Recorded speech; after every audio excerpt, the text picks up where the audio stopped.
നമ്മളെ നിയമം തെറ്റിക്കില്ല. സമയം. നമസ്കാരം. ഈ വീഡിയോ കണ്ടതോടുകൂടിയിട്ട് എനിക്ക് പൂർണ്ണമായിട്ടും ഒരു കാര്യം മനസ്സിലായി. നമ്മുടെ നാട്ടില് കഴിവിലൊന്നും ഒരു കാര്യമില്ല. നിങ്ങൾക്ക് പാട്ട് പാടാൻ കഴിവുണ്ടോ? ഡാൻസ് കളിക്കാൻ കഴിവുണ്ടോ? അഭിനയിക്കാൻ കഴിവുണ്ടോ? ഒരു കാര്യമില്ല. ഈ കഴിവൊക്കെ തന്നെ ചുരുട്ടിക്കൂട്ടി വല്ല ചാക്കിലും കെട്ടിവെച്ചോ. നിങ്ങൾക്ക് വൈറലാകണമെന്നുണ്ടെങ്കിൽ, പബ്ലിസിറ്റി കിട്ടണമെന്നുണ്ടെങ്കിൽ ഈ കഴിവ് കൊണ്ടൊന്നും കാര്യമില്ല. കുറച്ച് പേക്കൂത്ത് കാണിക്കാനും കുറച്ച് കോപ്രായം കാണിക്കാനും നിങ്ങൾക്ക് കഴിവുണ്ടെന്നുണ്ടെങ്കിൽ ഉറപ്പായിട്ടും നിങ്ങൾക്ക് പബ്ലിസിറ്റി കിട്ടും, നിങ്ങൾ വൈറലാകും. അതാണ് ഇപ്പം നടന്നുകൊണ്ടിരിക്കുന്നത്. ഇതുപോലെ പേക്കൂത്ത് കാണിച്ച് കോപ്രായം കാണിക്കുന്നവരാണ് നമ്മുടെ സമൂഹത്തിൽ ഇപ്പോൾ വൈറലായിക്കൊണ്ടിരിക്കുന്നത്. അവർക്കാണ് പബ്ലിസിറ്റി, അവർക്കാണ് പണം. പിന്നെ ഉളുപ്പ് ഒരു ലെവലേശം പോലും നിങ്ങളെ തീണ്ടിപ്പോവരുത്. കാരണം ഉളുപ്പുണ്ടെന്നുണ്ടെങ്കിൽ ഇങ്ങനത്തെ പരിപാടി ഒന്നും നമുക്ക് കാണിക്കാൻ വേണ്ടിയിട്ട് പറ്റത്തില്ല. നമ്മൾ കുറച്ചും കൂടി മെച്യൂർ ആയിട്ടായിരിക്കും ബിഹേവ് ചെയ്യുന്നത്. അപ്പോൾ ഉളുപ്പ് മാറ്റി വെച്ചിട്ട് ഇതുപോലൊക്കെ കാണിക്കാൻ തയ്യാറാണ് എന്നുണ്ടെങ്കിൽ നിങ്ങൾക്ക് സോഷ്യൽ മീഡിയയിൽ നല്ല റീച്ചും പബ്ലിസിറ്റിയും ഒക്കെ കിട്ടും. അതോടൊപ്പം തന്നെ നിങ്ങളെ ഫെയിം തേടി വരും. ഇതൊക്കെ കണ്ടു കഴിയുമ്പോൾ പിന്നെ വേറെ എന്താണ് പറയേണ്ടത്? ഏതായാലും നമുക്ക് ഡീറ്റെയിൽ ആയിട്ട് എന്താണ് അവിടെ നടന്നത് എന്ന് കണ്ടു നോക്കാം. നമ്മളെ നിയമം തെറ്റിക്കില്ല. സമയം. അല്ലേ? ഇന്നലെ വരെ ഞാൻ ഒരുപാട് കഷ്ടപ്പെട്ടിട്ടാണ് ഈ ഒരു അവസ്ഥയിൽ എത്തിയത്. രണ്ടുപേരെ ഫ്രണ്ട് വെക്കുന്ന ഈ ഒരു അവസ്ഥ രണ്ടുപേരെ ഫ്രണ്ട് ഇരിക്കുന്ന അവസ്ഥയാണ്. അത് ഞാൻ പറഞ്ഞില്ലേ, നമ്മൾ കഷ്ടപ്പെട്ട് മുന്നോട്ട് പോയി കഴിഞ്ഞാൽ ദൈവം നമുക്ക് വാരി കോരി നമ്മൾ കഷ്ടപ്പെട്ട ഇതിനു വേണ്ടിയല്ല കഷ്ടപ്പെട്ടത്. ഞാൻ വേറെ ഒരുപാട് കാര്യങ്ങൾക്ക് വേണ്ടി കഷ്ടപ്പെട്ട. അപ്പൊ ഇതൊക്കെ ചെയ്യുന്ന സഹായങ്ങളാണ് സഹായങ്ങൾ. നമുക്ക് വണ്ടിയില്ലല്ലോ സാറിനെ കൊണ്ടുപോകും. അതെ, ഇതൊക്കെ ഉണ്ടല്ലോ. ഇതൊക്കെ ദൈവികമായ ഒരു പ്രത്യേക സന്തോഷങ്ങളാണ്. അല്ല, അതൊക്കെ കുഴപ്പമില്ല. ഗിയറിൽ കയറി ഇരിക്കില്ല. നിയമം തെറ്റിക്കാത്ത കുഞ്ഞാടുകളെയാണ് നിങ്ങൾ കണ്ടുകൊണ്ടിരിക്കുന്നത്. നന്മയോളികൾ നിയമം തെറ്റിക്കുന്നേയില്ല. ഒരാളിരിക്കേണ്ട സീറ്റിൽ രണ്ടുപേര് ഇങ്ങനെ അടുക്കി ഇരുന്ന് കഴിഞ്ഞാൽ നിയമം തെറ്റിക്കത്തില്ല. ജസ്റ്റ് സീറ്റ് ബെൽറ്റ് ഇട്ടാൽ മതി. ഇനി നിങ്ങൾക്ക് ആരെങ്കിലും ഇതുപോലെ കൊണ്ടുവരണമെന്നുണ്ടെങ്കിൽ അത് നിയമം തെറ്റിക്കലല്ല. നിങ്ങൾ സീറ്റ് ബെൽറ്റ് ഇട്ട് കഴിഞ്ഞാൽ എല്ലാം ഓക്കെ ആവും, പെർഫെക്റ്റ് ആകും. ഒരെണ്ണത്തിനെങ്കിലും കുറച്ച് ബോധം വേണം. ലെവലേശമെങ്കിലും ബോധം അടുത്തൂടെ പോയിട്ടുണ്ടെന്നുണ്ടെങ്കിൽ ഇതുപോലെയുള്ള പ്രവർത്തികൾ ആൾക്കാർ കാണിക്കുമോ? ഇതൊക്കെ ചുമ്മാത് ആൾക്കാരെ കണ്ണി പൊടിയിടാൻ വേണ്ടിയിട്ടുള്ള കോപ്രായങ്ങളാണ്. ഇവർക്ക് കുറച്ച് നെഗറ്റീവ് പബ്ലിസിറ്റി കിട്ടണം, ഇവർ കുറച്ച് വൈറലാകണം. അതിന് വേണ്ടിയിട്ടാണ് ഈ കാട്ടിക്കൂട്ടലുകളൊക്കെ. ഏതായാലും ഓൺലൈൻ മീഡിയയിലുള്ളവർക്ക് ചാകരയാണ്. ഇവരെയും കൊണ്ട് ഇപ്പൊ ചാകരയാണ്. ഇതുപോലെയുള്ള കുറെ വീഡിയോ എടുത്ത് അപ്ലോഡ് ചെയ്താൽ മതിയല്ലോ. എല്ലാവരും ചോദിക്കും, എന്തിനാണ് എല്ലാവരും രേണുസുതിയുടെ പുറകെ നടക്കുന്നത്? എന്തിനാണ് എല്ലാവരും രേണുസുതിയെ വേട്ടയാടുന്നത്? എന്തിനാണ് അവരെ വിമർശിക്കുന്നത്? ഇതൊക്കെ കണ്ടു കഴിയുമ്പോൾ പിന്നെ വിമർശിക്കാതെ എന്താണ് ചെയ്യേണ്ടത്? എന്ത് കോപ്രായങ്ങളൊക്കെയാണ് ഇവരൊക്കെ കാട്ടിക്കൂട്ടുന്നത്. രജിത്ത് പുള്ളി ഒരു സാറായിരുന്നു.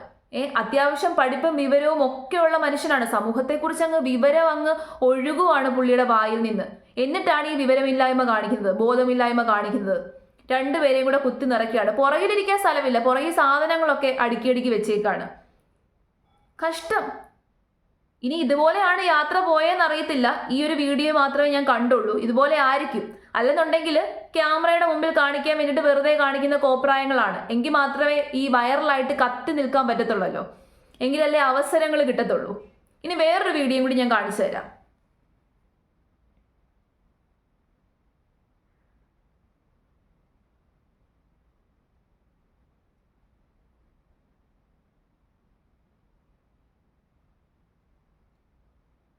റാംബാക്ക പക്ഷേ അമർത്തി പിടിച്ചേക്കുന്നത് നോക്കിക്കേ. യൂഷ്വലി നമ്മൾ ഒരുപാട് ഫാഷൻ ഷോകളൊക്കെ കണ്ടിട്ടുണ്ട്. പുരുഷന്മാരും സ്ത്രീകളും ഒരുപോലെ ഇങ്ങനെ വോക്ക് ചെയ്ത് പോകുന്നതൊക്കെ കണ്ടിട്ടുണ്ട്. അപ്പോൾ ആ പുരുഷന്മാർ സ്ത്രീകളെ പിടിക്കുകയാണെന്നുണ്ടെങ്കിൽ ജസ്റ്റ് ഒന്ന് ടച്ച് ചെയ്യുക മാത്രമേ ചെയ്യത്തുള്ളൂ. ഇങ്ങനെ അമർത്തി പിടിക്കാറില്ല. പിന്നെ രേണുവിന് ഓക്കെ ആണെന്നുണ്ടെങ്കിൽ നമ്മൾ ആ ഒരു വിഷയത്തിൽ ഇടപെടാതിരിക്കുന്നതായിരിക്കും നല്ലത്. പക്ഷേ ഈ രജിത്ത് എന്ന് പറയുന്ന ഈ പുള്ളി ചില്ലറ ഉപദേശങ്ങളല്ല. ഈ വീഡിയോയുടെ അടിയിൽ ഞാനൊരു കമന്റ് കണ്ടു. ഒരു ഫേമസ് ആയിട്ടുള്ള വ്യക്തിയുടെ കമന്റ് ആണ്. സെറീന, ബിഗ് ബോസിൽ വന്ന സെറീന ഇതുപോലൊരു മോഡലാണ്. അപ്പൊ സെറീനയുടെ കമന്റ് ആണ് ഞാൻ ഈ കാണിച്ചേക്കുന്നത്. ഞാൻ അതൊന്ന് വായിച്ചു കേൾപ്പിക്കാം. Oh, the same man who once judged me on the show for interacting with contestants, not in the way he would preach. Well, at least I was genuine and wore my emotion on my sleeve and have all those human in my life intact. ഇതൊക്കെ ശരിക്കും okay ആണോ Rajith sir? Still remember that golden advice you gave me. സെറീനയുടെ നന്മയ്ക്കാണ് ഞാൻ പറയുന്നത്. നന്മമരമല്ലേ sir? Looks like it shedding leaves now.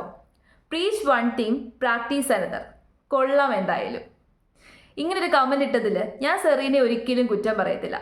കാരണം രജിത്ത് എന്ന് പറയുന്ന വ്യക്തി ഈ രീതിയിലാണ് പ്രവർത്തിക്കാറുള്ളത്.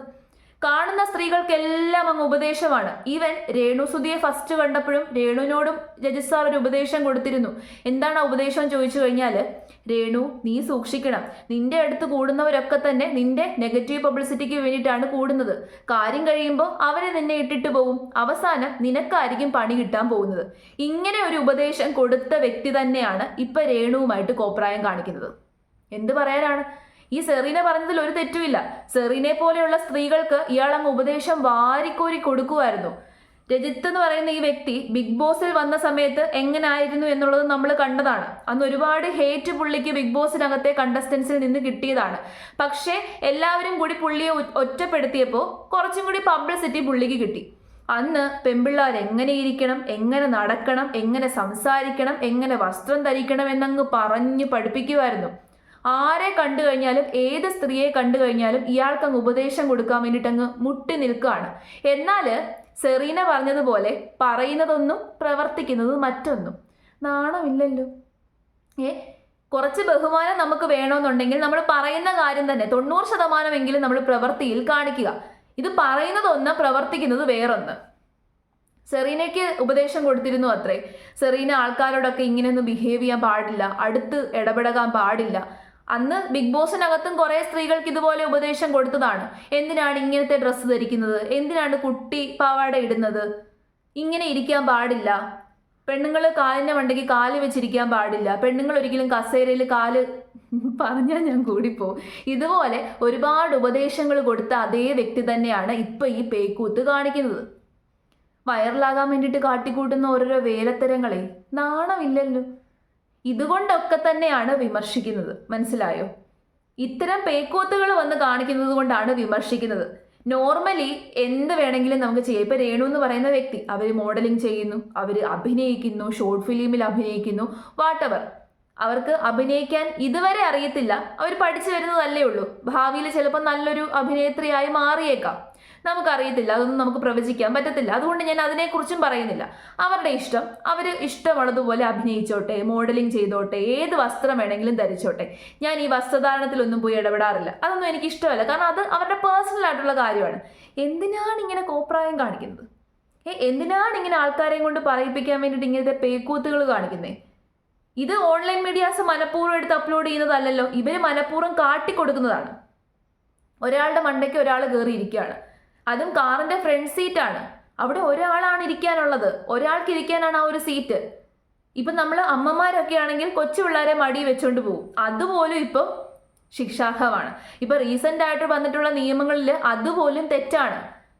ഫ്രണ്ടിലിരിക്കുന്നത് ഒരാളായിരിക്കണം, സീറ്റ് ബെൽറ്റ് ഇട്ടിരിക്കണം. കൊള്ളായതായാലും ഇത്തരം കോമാളിത്തരങ്ങളാണ് ഇപ്പം നമ്മുടെ സമൂഹത്തിന് ആവശ്യം. നല്ല കാര്യങ്ങളൊന്നും സമൂഹത്തിന് വേണ്ട, നന്മ ചെയ്യുന്നവരെ ഒന്നും സമൂഹത്തിന് വേണ്ട. അത്തരക്കാർക്ക് വ്യൂസും ഇല്ല, അത്തരക്കാർ വൈറലാകുന്നുമില്ല. ആരാണോ ഫേക്ക് ആയിട്ട് ബിഹേവ് ചെയ്യുന്നത്, ആരാണോ കോമാളിത്തരം കാണിക്കുന്നത്, അവർക്ക് നല്ല ഡിമാൻഡാണ്. അത് ഇവർക്കും അറിയാം. അതുകൊണ്ടാണ് ഇങ്ങനത്തെ കോമാളിത്തരങ്ങൾ ഇങ്ങനെ കണ്ടിന്യൂസ് ആയിട്ട് കാട്ടിക്കൂട്ടിക്കൊണ്ടിരിക്കുന്നത്. പിന്നെ കണ്ടു കഴിയുമ്പോൾ വിമർശിക്കരുത് എന്ന് മാത്രം പറയരുത്. ഇതൊക്കെ കണ്ടു കഴിഞ്ഞാൽ ഉറപ്പായിട്ടും വിമർശിക്കുക തന്നെ ചെയ്യും. തെറ്റാണെന്ന് തോന്നിക്കഴിഞ്ഞാൽ അത് തെറ്റാണ് എന്ന് പറയുന്നതിൽ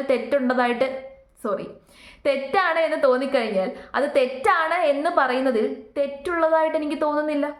മനസ്സിലായോ? സോ അത് മാത്രമാണ് ഞങ്ങൾ റിയാക്ഷൻ ചാനലുകാർ ചെയ്യുന്നത്. അല്ലാതെ മനഃപൂർവ്വം പോയി വേട്ടയാടുന്നതല്ല എന്ന് നിങ്ങൾ മനസ്സിലാക്കുക.